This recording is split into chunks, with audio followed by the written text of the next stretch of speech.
আসসালামু আলাইকুম, doctor ARM Jamil বলছি। আশা করি যে যেখানে আছেন ভালো আছেন। আমরা অনেকেই দীর্ঘদিন যাবৎ কনস্টিপেশনে আক্রান্ত এবং তারা সাধারণত এই পরামর্শগুলো বা এই কারণগুলো জানি না, তো যে জন্য এই ভিডিওটি করা। তো অনেকে কনস্টিপেশন মানে জানেন শুধু ইসবগুলে ভুসি খেতে হবে বা ফাইবার খেতে হবে বা বিভিন্ন প্রোবায়োটিক খেতে হবে, তাতে কনস্টিপেশন থেকে ওভারকাম করা যাবে বা মুক্ত হওয়া যাবে। বিষয়টা আসলে এরকম না।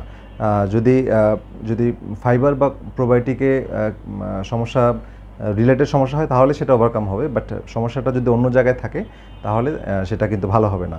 বা যারা দীর্ঘদিনে কনস্টিপেশনে আক্রান্ত তাদের ডেফিনেটলি এই সব জায়গাগুলোতে ল্যাকিংস আছে, যে ভিডিওতে আমি আজকে এই বিষয়গুলো আলোচনা করব।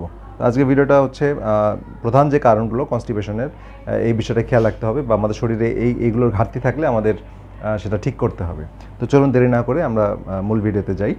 তো আমরা দেখি যে কনস্টিপেশনের তো প্রথম যে কারণটি বলবো সেটা হচ্ছে ল্যাক অফ স্টমাক অ্যাসিড। হ্যাঁ, স্টমাক অ্যাসিডের ইম্পর্টেন্সটা কেন? কারণ স্টমাক অ্যাসিডের পিএইচটা এটা তো অনেক স্ট্রং অ্যাসিড।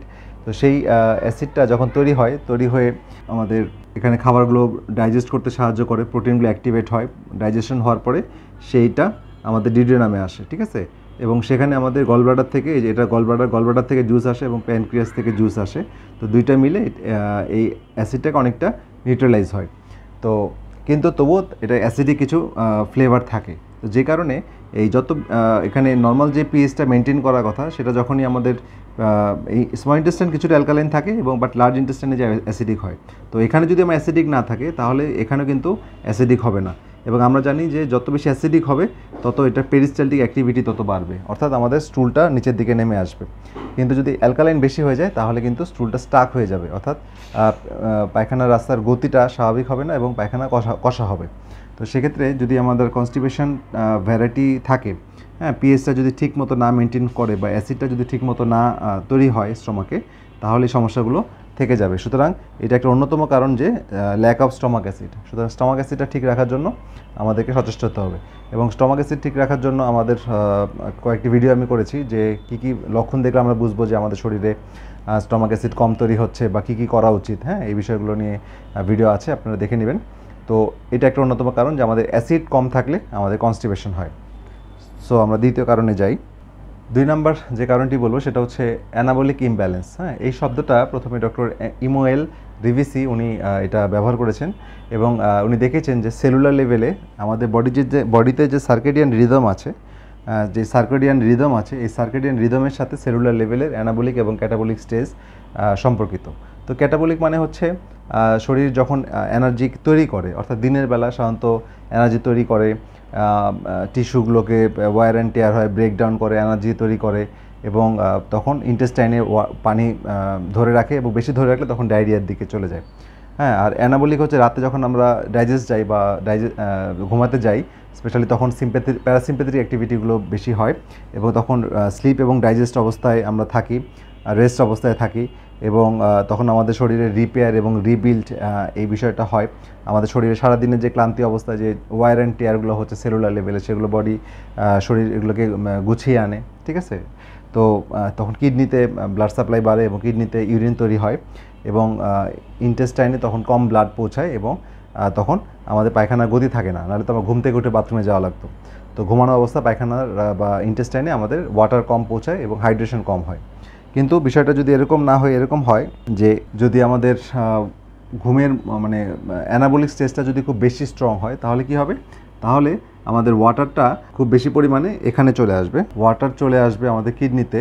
তো যে কারণে তখন রাতে বারবার ঘন পেশাব করতে যাওয়া লাগবে, হ্যাঁ, ইউরিনেশন হবে এবং আমাদের কনস্টিপেশন ভাবটা বেশি হবে যদি অ্যানাবলিক ফেজে যদি শরীরটা স্টাক হয়ে থাকে। অ্যানাবলিক অবস্থায় যদি শরীর মানে স্টাক হয়ে যায় তাহলে আমাদের শরীরে কনস্টিপেশনটা বেশি হবে। সুতরাং আমাদের এই অ্যানাবলিক এবং ক্যাটাবলিকের মানে মধ্যে একটা সিনক্রোনাইজেশন থাকতে হবে এবং এই জন্য সার্কেডিয়ান রিদমটা খুব ইম্পর্টেন্ট। পর্যাপ্ত ঘুম হওয়াটা খুব জরুরি, ঠিক আছে? সাফিসিয়েন্ট ঘুম হওয়া এবং সার্কেডিয়ান রিদম মেনটেন করতে যে বিষয়গুলো লাগে, যেমন ভিটামিন ডি পর্যাপ্ত থাকা, হ্যাঁ, ঠিকমতো ঘুমের সাইকেলটা মেনটেন করা, মেলাটোনিন হরমোন ঠিকমতো রিলিজ হওয়া, এই বিষয়গুলো খুব ইম্পর্টেন্ট। হ্যাঁ, আচ্ছা, এরপরে দেখবো আমরা আরেকটি কারণ যে ব্যাকটেরিয়াল ওভারগ্রোথ। হ্যাঁ, যদি আমাদের ইন্টেস্টাইনে ব্যাকটেরিয়া ওভারগ্রোথ হয় তাহলে আমাদের কি হয়? তাহলে আমাদের কনস্টিপেশন হয়। কারণ কি? কারণ এটা ব্যাকটেরিয়া যত বেশি গ্রো করে তত বেশি সে ব্যাকটেরিয়ার যে ওয়েস্ট ম্যাটেরিয়াল, হ্যাঁ, ব্যাকটেরিয়া থেকে যে বর্জ্যটা রিলিজ হয়, হ্যাঁ, বা ওখানে যে কেমিক্যাল রিয়াকশনের পরে যে বর্জ্যটা তৈরি হয় সেটা অ্যালকালাইন, এবং আমরা জানি যত বেশি অ্যালকালাইন হবে তত বেশি স্টুলের গতিটা স্লো হয়ে যাবে, হ্যাঁ, পায়খানার গতিটা কম হয়ে যাবে, নারীর গতি কম হবে এবং পায়খানাগুলো জমা হয়ে থাকবে, ঠিক আছে, স্টুলটা জমা হয়ে থাকবে, এই জন্য কনস্টিপেশন হবে। সো এটা খুব ইম্পর্টেন্ট, যদি আমাদের ব্যাকটেরিয়া ওভারগ্রোথ হয়ে থাকে তাহলে আমাদের কনস্টিপেশন হয়। আর এটার জন্য রেসপন্সিবল হচ্ছে যে লো স্টমাক অ্যাসিড। একইভাবে স্টমাক অ্যাসিড কম থাকলে আমাদের কি হয়, আমাদের জীবাণুগুলো স্টমাকে কিল হতে পারে না। তো রাতের বেলা খাবার খেয়ে ঘুমালাম, বাট আমাদের স্টমাক অ্যাসিড কম, তো যে কারণে খাবারের মধ্যে যে ব্যাকটেরিয়াগুলো ছিল, হ্যাঁ, বা প্যারাসাইটগুলো ছিল, সেগুলো কিন্তু আলটিমেটলি স্মল ইন্টেস্টাইনে চলে আসতেছে। তারা মানে স্টমাক অ্যাসিড স্ট্রং না থাকার কারণে তাদেরকে যেহেতু কিল করতে পারেনি, তারা চলে আসছে। তো এসে তারা এখানে ওভারগ্রোথ করে অ্যালকালাইন পরিবেশ তৈরি করে, বেশি অ্যালকালাইন করার কারণে তাদের এই পেরিস্টালটিক অ্যাক্টিভিটিগুলো স্লো করে দিয়ে কনস্টিপেশন করছে।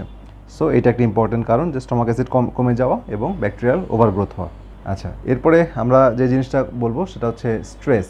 তো অত্যাধিক স্ট্রেসে থাকলে যে বিষয়টা হয় সেটা হচ্ছে আমাদের সিম্প্যাথেটিক ওভার অ্যাক্টিভিটি হয়। অর্থাৎ সিম্প্যাথেটিক ওভার অ্যাক্টিভিটি, আমরা জানি নার্ভাস সিস্টেমের দুইটা পার্ট, অটোনমিক নার্ভাস সিস্টেমের, একটা হচ্ছে সিম্প্যাথেটিক, একটা প্যারাসিম্প্যাথেটিক নার্ভাস সিস্টেম।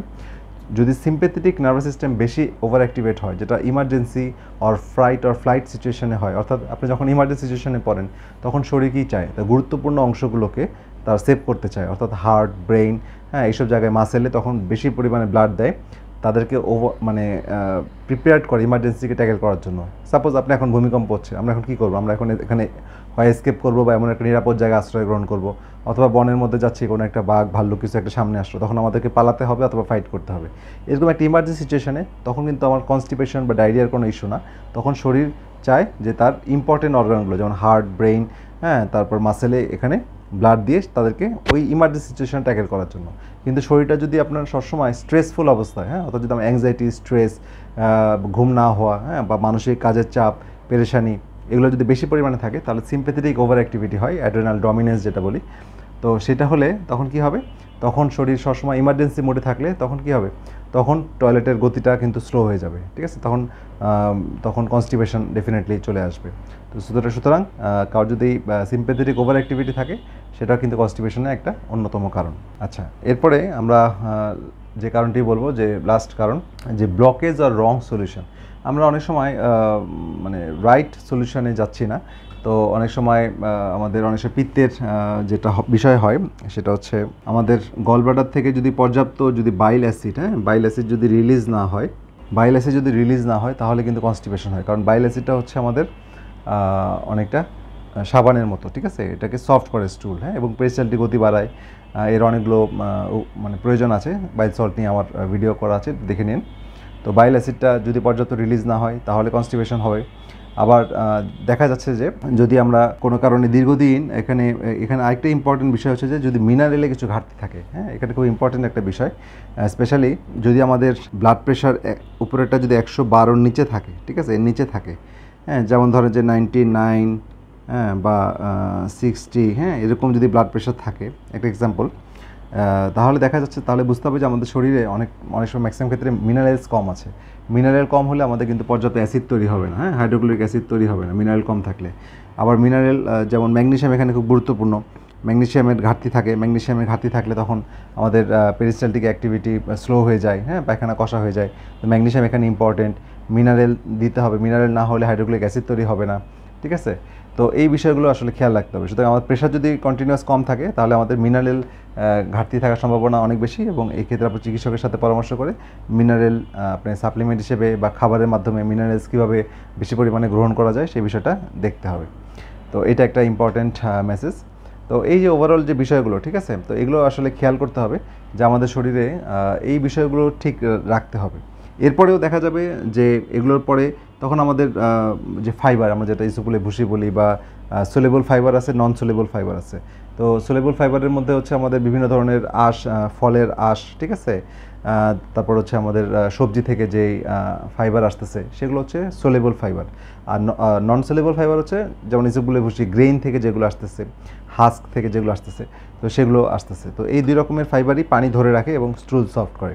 তো যদিও নন সোলেবল ফাইবার সোলেবল ফাইবারটা খুবই গুরুত্বপূর্ণ বা বেটার বা বেনিফিট করে যে শরীরের জন্য, বাট কারণ এটা আমাদের অনেক পুষ্টির চাহিদাও পূরণ করে।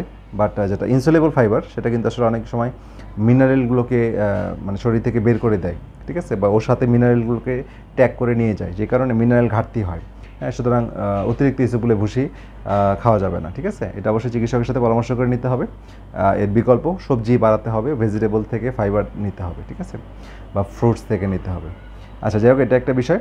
তো এই যে ওভারঅল যে আজকে মেসেজটা দিলাম, যে 5টা কারণ বললাম, তো এই কারণগুলো আসলে খেয়াল করতে হবে। শুধু প্রোবায়োটিক বা ইসবগুলে ভুসি খেয়েই আমাদের সমস্যার সমাধান নাও হতে পারে। আমাদের যে টোটাল উপর থেকে নিচে, অর্থাৎ আমাদের স্টোমাক অ্যাসিড ঠিক রাখা, আমাদের অন্যান্য পিএইচ ব্যালেন্স ঠিক রাখা, ঠিক আছে, এবং আমাদের যে গতি ঠিক রাখা, ব্যাকটেরিয়াল গ্রোথ কমিয়ে রাখা, এই বিষয়গুলো সবগুলো আমাদের স্টুল নরম রাখতে সাহায্য করে। সুতরাং এগুলো খেয়াল রাখার মাধ্যমে আমরা এই দীর্ঘদিনের যে সমস্যা, এটা থেকে বেরিয়ে আসতে পারবো। তো যাই হোক, আজকের আলোচনাটা থেকে আপনারা একটা ধারণা পেলেন, এবং আপনাদের চিকিৎসকের সাথে আলোচনা করবেন এবং আপনাদের প্রবলেমটা কীভাবে সমাধান করা যায় আপনার চিকিৎসক আপনাকে পরামর্শ দিবেন। তো আজকে ভিডিও এই পর্যন্তই। সবাই ভালো থাকেন, সুস্থ থাকেন। পরবর্তী ভিডিও দেখার আমন্ত্রণ রইল। আল্লাহ হাফেজ।